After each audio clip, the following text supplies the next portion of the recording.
ఇక్కడ చక్కగా బంతిలాగా ఉంది చూసారా, ఇది టర్టిల్ వైన్ ప్లాంట్ అండి. చాలా బుషీగా లాంగ్గా వచ్చేసింది.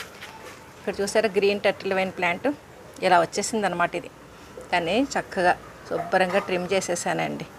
ఇది కూడా మొత్తం తుక్కంతా చక్కగా ఇలా చేస్తే మొత్తం బంతిలాగా చాలా ముద్దుగా ఉంటాయి. అంటే వరుసగా మన ఇంట్రెస్ట్ ఉంటాయండి. ఇలా వరుసగా సేమ్ టైప్ ప్లాంట్స్ పెట్టుకున్నాం అనుకోండి, ఏదో బంతులు వేలాడుతున్నట్టుగా చాలా బాగుంటుంది.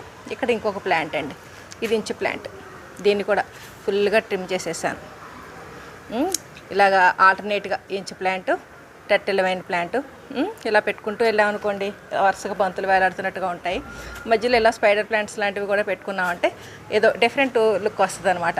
ఇక్కడ నేను అలా చేశానండి. అంటే అటేమో ఇంచు ప్లాంటు, ఇటేమో టర్టిల్ వైన్ ప్లాంట్, మధ్యలో స్పైడర్ ప్లాంట్.